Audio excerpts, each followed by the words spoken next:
राजेश चंद्रा जी की तरफ। राजेश चंद्रा जी देश में हिंदी रंगमंच के उन चंद रंग समीक्षकों में से हैं जो अपनी भाषा और साफ गोई के लिए जाने जाते हैं। आप नाटककार, अनुवादक और कवि हैं। रंगमंच में जनपक्षधरता और उसके सामाजिक उत्तरदायित्व के लिए लगातार काम कर रहे हैं। राजेश जी से हम चाहते हैं कि वो आज हमें समकालीन समय में संस्थाओं की भूमिका के बारे में बताएं।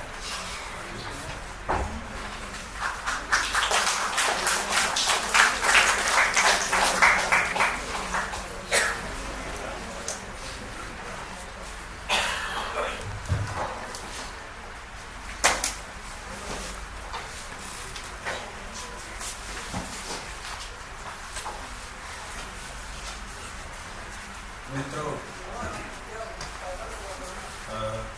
इस फॉर्मेट में बोलने का बहुत कम अवसर मिल पाता है और ज़्यादातर दोस्तों के बीच बातचीत में या लिखकर अपनी बात रखने का अभ्यास रहा। इसलिए मुझे लग रहा है कि मैं यहाँ खड़े होकर आपको शायद निराश ही करूँगा। मैं वैसा कोई वक्ता नहीं, लेकिन कुछ बातें जो लिखकर भी करता रहा हूँ और मित्रों के बीच बातचीत में, रंगकर्मियों के बीच आपसी बातचीत में जो सारे मुद्दे, जो सवाल उठते रहे लगातार, यहाँ भी मैं यही कोशिश करूँगा कि उन बातों को एक बार फिर से आपके बीच रखने का प्रयास करूँ। और मूल रूप से मैं खुद को रंगमंच का कार्यकर्ता समझता हूँ। शुरू से लेकर आखिर तक 30-35 साल सक्रियता के हो गए हैं, अलग अलग रूपों में भी, लेकिन जहाँ भी जिस भी रूप में काम करने का मौका मिला है, मूलतः एक कार्यकर्ता की तरह ही मैंने काम किया। तो आज हमारे बीच जिन वक्ताओं ने यहाँ अपनी बात रखी, पंजीत सर हैं, मृदुला जी हैं, बहुत ही समृद्ध अनुभव है उनका रंगमंच में सीधे काम करने का, जीवन अनुभव है। कुंज प्रकाश के साथ हम लोगों ने साथ लगभग काम करना शुरू किया। उसके बाद हमारे जैसे लोग जिनको एक नियमित प्रशिक्षण नहीं मिला, उस तरह से समूह के साथ, संगठन के साथ काम करते हुए कार्यकर्ता की तरह जो थोड़ा बहुत सीखा रंगमंच में, उसको आगे बढ़ाते रहे। और आज आप कुंज बहुत अच्छा काम कर रहे हैं। ये हम लोग अक्सर बात करते थे कि यूनिवर्सिटी में प्रशिक्षण लेने के बाद 80-90% जो लोग हैं, रंगकर्मी हैं, सीधे मुंबई का टिकट कटा लेते हैं और रंगमंच को लगभग उपनिवेश की तरह बरतने लगते हैं। जब कभी फुर्सत का समय मिला तो चलो थोड़ा वहाँ भी अपनी उपस्थिति दर्ज करा लेते हैं, वहाँ भी एक कनेक्शन बना रहना चाहिए। लेकिन हमारा मूल जो काम करने का एरिया है, क्षेत्र है, वो तो सिनेमा है, बाकी सब है, वहाँ पैसा है, बहुत सारी सुविधाएं हैं। लेकिन ये बात मतलब ये जो एक परंपरा थी, उसको तोड़ने का काम किया कुंज भाई ने। और आज वो पिछले 15-20 वर्षों से लगातार पटना में जिस तरह से युवाओं के बीच में जो सबसे कठिन काम है रंगमंच का, युवाओं के साथ काम करना, बिल्कुल नए बच्चों के साथ काम करना, सिर्फ थिएटर का काम नहीं है, वो एक किस्म का एक्टिविज्म है थिएटर में। उनको आप संस्कारित कर रहे हैं, उनको समाज के साथ जोड़ने का काम कर रहे हैं, उनमें नए विचार पैदा कर रहे हैं। ये कोई आसान काम नहीं है आज के दौर में, लेकिन आप लगातार बिना थके, बिना झुके ये काम कर रहे हैं, तो इससे एक बहुत उम्मीद बनती है। मित्रों, आज जो विषय है आप सभी परिचित हैं, समकालीन समय, समाज, और उसमें जो हमारा रंगमंच, उसकी जो स्थिति है, जिन पक्षों पर अभी बात हुई, कुंज ने अभी बहुत व्यावहारिक तरीके से आज की जो स्थितियां हैं उनके बारे में यहाँ बात रखी। खास करके कोरोना के दौर में जो एक बड़ा बदलाव आया और युवाओं के बीच जिस तरह की प्रवृत्तियाँ आज हैं, जो एक बड़ी चुनौती की तरह है कि उनको कैसे रंगमंच में शामिल किया जाए, कैसे उनके साथ एक नियमित हमारा संपर्क कायम हो, रंगमंच का उनके साथ कैसे जुड़ाव हो, ये एक बड़ी चुनौती है। उस पर बहुत विस्तार से आपने बात रखी है और मुझे ये सुविधा पहले से मिल गई है कि मुझे बहुत देर तक नहीं बोलना है, बहुत दबाव नहीं है, तो मैं बहुत संक्षेप में मैं यही कर सकता था कि मैंने कुछ नोट्स लिए हैं और उन बातों को बहुत संक्षेप में आपके सामने रखने की कोशिश करता हूँ। मुझे लग रहा है कि जो बात यहाँ नहीं आज हो पाई है, अक्सर मैं देखता हूँ बहुत सारी जगहों पर ये बातें नहीं हो पाती हैं। इन बातों से अक्सर हम बच कर निकलने की कोशिश करते हैं। जैसे मैं कहना चाहूँगा कि आज हमारे जो भी प्रमुख रंग केंद्र हैं, दिल्ली है, पटना है, लखनऊ है, भोपाल है, इंदौर है, उज्जैन है, या और भी जो हमारे खास करके हिंदी क्षेत्र के रंग केंद्रों को देखने समझने का ज़्यादा मुझे अवसर मिला है, या फिर दिल्ली में रहते हुए चूँकि देश भर के रंगकर्मी वहाँ आते हैं, सभी समूह वहाँ आकर नाटक करना चाहते हैं, प्रदर्शित करते रहते हैं, तो उनको भी समय समय पर देखने समझने का थोड़ा बहुत मौका मिलता है, तो एक तस्वीर उभर कर आती है। उस हिसाब से मैं जो बात कहना चाहता हूँ आज, कुल मिलाकर आज ये स्थिति है कि ऐसे लगभग 100-150 या अधिक से अधिक 200 ऐसे रंगकर्मी हैं, निर्देशक हैं हमारे देश में आज, जिनको कुल मिलाकर हर साल प्रोडक्शन और सैलरी ग्रांट वगैरह मिलाकर 10 से लेकर 30 लाख रुपए की राशि अनुदान के रूप में मिल रही है। इसके अलावा समूह जब उनका कभी बाहर परफॉर्म करने के लिए जाता है, किसी महोत्सव में शामिल होने के लिए जाता है, तो वहाँ हर शो की फीस मिलती है जो लगभग 25,000 से लेकर 1 लाख तक होती है। और ये सब महोत्सव के जो आयोजक होते हैं, चाहे वो सरकारी संस्थान हो या प्राइवेट संस्थान हो, वो चुकाते हैं। इसके अलावा महोत्सव के नाम पर आपको सरकार और उसका संस्कृति मंत्रालय लगभग 10 लाख तक का अनुदान अधिकतम दे सकता है। तो इस वजह से हम ये देख रहे हैं कि पिछले तकरीबन 15-20 वर्षों में महोत्सव की बाढ़ आई। ठीक है, कोरोना के दौर में उसमें थोड़ी सी गतिरोधता आई है, पर मुझे लग रहा है कि धीरे धीरे वो सारी स्थिति पहले की तरह सामान्य हो जाएगी। तो इसके अलावा मैंने देखा है कि कई ऐसे निर्देशक हैं जो विभिन्न भाषा अकादमियों और साहित्य कला परिषद के साथ उसके आयोजनों से जुड़े रहते हैं और वहाँ भी उनको प्रोडक्शन ग्रांट और कई तरह की फीस मिलती है और इसमें उनको 60,000 से लेकर 10 लाख तक की राशि मिल जाती है। हिंदी अकादमी दिल्ली की बात अगर करूँ आपके सामने, तो मैंने देखा कि वहाँ पर 4 कहानियों का मंचन वो लोग हर साल करवाते रहे हैं और वो मंचन ऐसे बिल्कुल कहानी का रंगमंच नुमा, मैं कहानी के रंगमंच की आलोचना नहीं कर रहा हूँ यहाँ पर, लेकिन बहुत सस्ते तरीके से, बहुत सामान्य ढंग से कहानी को किसी भी तरीके से सिर्फ प्रस्तुत भर कर देना है। तो इस तरह के जैसे तैसे किए गए प्रोडक्शंस के लिए 10-10 लाख रुपए की फीस हिंदी अकादमी देती रही है। जब उसकी आलोचना हुई तो फिर उन्होंने उसमें कटौती करके उसको 5 लाख कर दिया। तो 5 लाख भी कम नहीं है, बहुत ज़्यादा। इसी तरह से अगर देखें, साहित्य कला परिषद एक संस्था है, उसमें हमने देखा कि वो प्रत्येक प्रस्तुति के लिए निर्देशकों को या समूहों को 4 लाख रुपए तक की फीस देती है। आप सब जो थिएटर से जुड़े लोग होंगे, आप जानते होंगे कि दिल्ली में इसी साहित्य कला परिषद की तरफ से 4-4 करोड़ के लगातार 2 साल तक 2 नाटक हुए और वो नाटक ऐसे नहीं थे जिन्होंने कोई कीर्तिमान स्थापित किया। बहुत औसत दर्जे की वो प्रस्तुतियाँ थी, उनमें तड़क भड़क बहुत थी, बहुत तरह का आडंबर था क्योंकि पैसे खर्च हुए थे। लेकिन अगर कथ्य के स्तर पर, प्रस्तुतिकरण के स्तर पर, कुछ नए रचनात्मक मूल्य के स्तर पर अगर हम उन प्रस्तुतियों को देखते हैं तो उनमें कोई खास बात नहीं थी। लेकिन इतना पैसा एक नाटक में खर्च करने के लिए आज उपलब्ध है, तो इतना ही नहीं है, बल्कि कई ऐसे निर्देशक हैं, खास करके बड़े रंग केंद्रों में, दिल्ली जैसे रंग केंद्रों में कई ऐसे देशों के दूतावास हैं जिनके साथ जुड़कर उनको समय समय पर कई तरह के प्रोजेक्ट्स मिलते रहते हैं। और इसके अलावा साथ साथ आप देखते हैं कि समय समय पर इब्सन के लिए नाम पर, चेखव के नाम पर, कभी शेक्सपियर के नाम पर, कभी टैगोर या कभी गांधी के नाम पर प्रोजेक्ट्स आते हैं और उनके साथ काफी पैसा भी आता रहता है। तो मैं ये कह रहा हूं कि एक तरह से अगर देखें कि रंगमंच में पैसों की कोई कमी नहीं है, काफी पैसा आ रहा है, पर ये पैसा किन लोगों के बीच बट रहा है? ऐसे कितने लोग हैं? 100-150, मैंने कहा मेरा अंदाजा है 100-150, शायद 200 लोग ऐसे होंगे जिनके बीच ये सारा पैसा बट रहा है। इसके अलावा मैं ये कहना चाहता हूं कि क्या कथित रंगमंच की जो मुख्य धारा है, क्या इतनी भटकहानी है उसकी?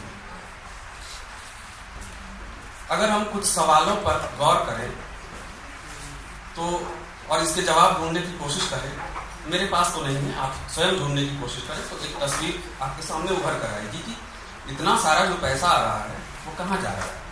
क्या वो अभिनेताओं के पास जा रहा है? क्या नाटककारों के पास जा रहा है? क्या संगठनों के पास जा रहा है?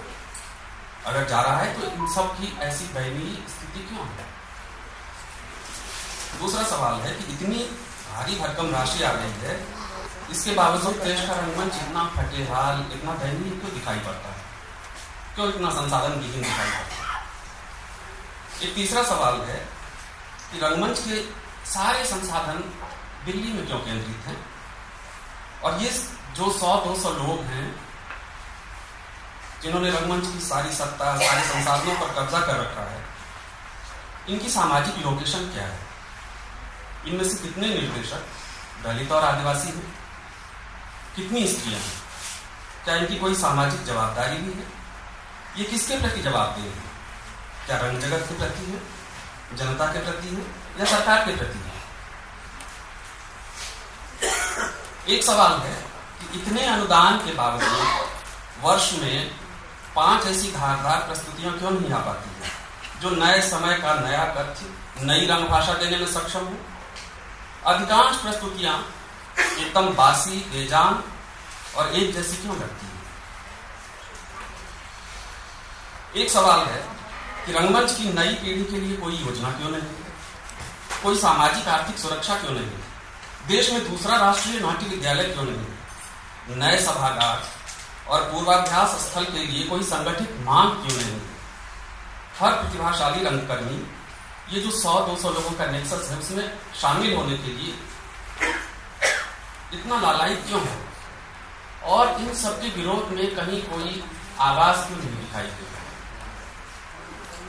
क्या इसमें सारा दोष सरकार का है? हमारे जो कथित सम्मानित और स्थापित रंगकर्मी हैं वो इतने आत्ममुक्त, इतने आत्मकेंद्रित होकर भी थिएटर में रहनुमा कैसे बने हुए?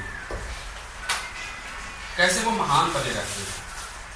देश के कोने कोने में खून जलाकर भूखे पेट जो थिएटर करने वाले लोग हैं, जो वास्तव में थिएटर को संभाल रहे हैं, सहेज रहे हैं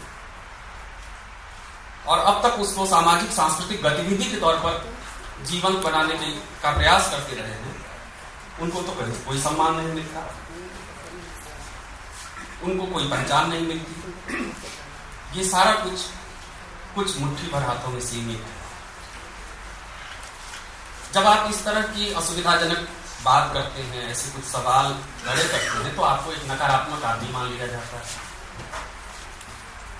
हर जगह आपके प्रवेश पर प्रतिबंध लग जाता है, आपको रोका जाता है, आपको कहीं बोलने नहीं दिया जाता।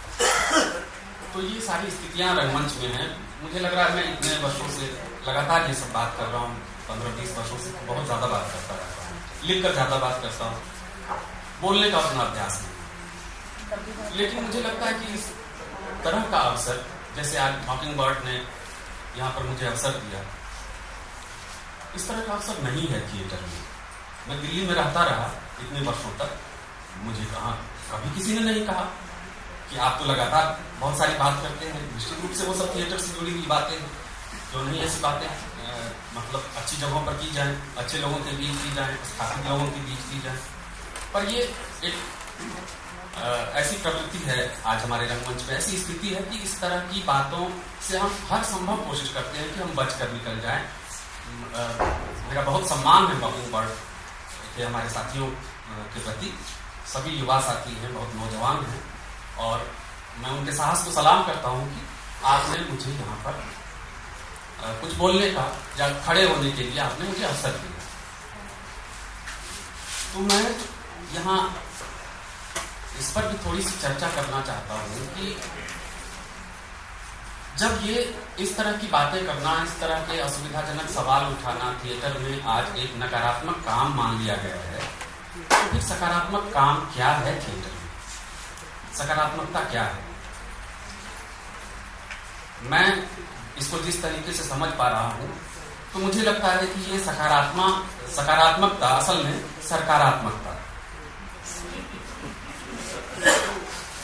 अगर थिएटर में आपके सभी कार्य व्यापारों, समीकरणों और प्रयासों का अंतिम लक्ष्य सत्ता और उसके सांस्कृतिक संस्थानों का विश्वास पात्र बने रहकर पद, पुरस्कार और मोटा अनुदान प्राप्त करना है, अपने जीवन को भौतिक और सामाजिक अर्थों में सुखी संपन्न बनाना है, तो आप एक सकारात्मक रंग व्यक्तित्व के तौर पर बहुत समादृत हो सकते हैं। इस तरह से आप एक विलासी जीवन जीते हुए अपने समय, समाज और उसके संकटों से, रंगकर्म के बुनियादी मुद्दों और सवालों से बिल्कुल निर्लिप्त या उदासीन भी बने रह सकते हैं, और इसके साथ साथ आप एक सम्मानित और बड़े रंगकर्मी बनकर भी हमारे बीच मौजूद रह सकते हैं।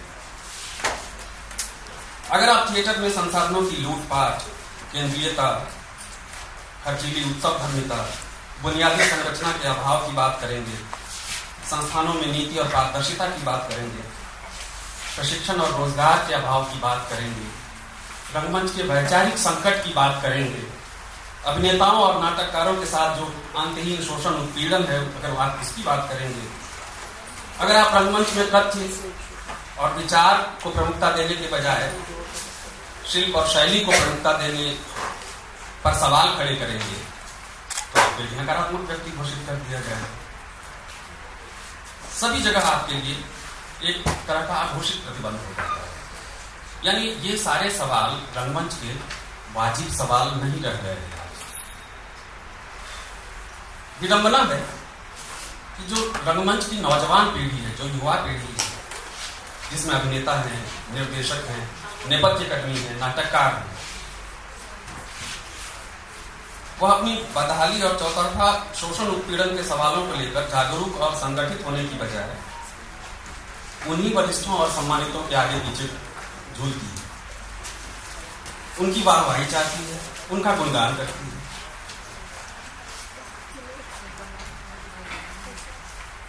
एक समय आता है जब यह नौजवान पीढ़ी अपने शोषण का एहसास तक खो देती है। इस नियति और यथास्थिति के खिलाफ किसी प्रतिरोध की जरूरत है, यह सोचना भी बंद कर देती है। उसकी अपनी कोई पहचान नहीं बन रही। ऐसी स्थिति में आप देखिए कि जो देश भर में संवेदनशील, प्रतिभाशाली और स्वाभिमानी रंगकर्मी होते हैं, खास करके युवा पीढ़ी में, वे अंततः अवसाद और आत्महत्या की तरफ जा रहे हैं, बीमारियों के शिकार हो रहे हैं। कोई देखने वाला नहीं, चुपचाप मर जाते हैं। अगर कहीं कभी पता भी चलता है तो हम बहुत उनकी मदद नहीं कर पाते। ये सारी चीजें बरकरार हैं और इन सब के बीच चारों तरफ उत्सव धर्मिता भी बरकरार है। पैसा आ रहा है, खर्च भी हो रहा है।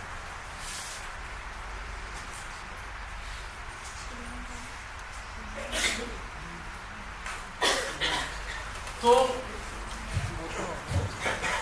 मुझे लग रहा है कि रंगमंच में जब तक ऐसे असुविधाजनक सवालों पर हम सोचना, बात करना, कोई नई राह निकालने की तरफ आगे बढ़ना नहीं चाहेंगे, तब तक क्या ये यथास्थिति बदलेगी? कुल मिलाकर आज का जो समय है, जो समाज है, जिसको एक रंगकर्मी के तौर पर हम देखते, समझते, महसूस करते हैं और जिसके सामने अपने आप को संप्रेषित करने का प्रयास करते हैं, ये सारी स्थितियां हमारे इर्द गिर्द बहुत व्याप्त हैं। और मुझे लगता है कि मुझे बहुत उम्मीद है नौजवान पीढ़ी से, युवा पीढ़ी से, कि वो संगठित होंगे, इन सवालों के जवाब ढूंढने की कोशिश करेंगे, और जब तक वो ऐसा नहीं करेंगे उनके सामने उनका सारा भविष्य कुछ मुट्ठियों में कैद रहेगा और उनके सामने का ये अंधेरा छटने वाला नहीं है। बहुत बहुत धन्यवाद। मैं फिर से एक बार आपकी बात को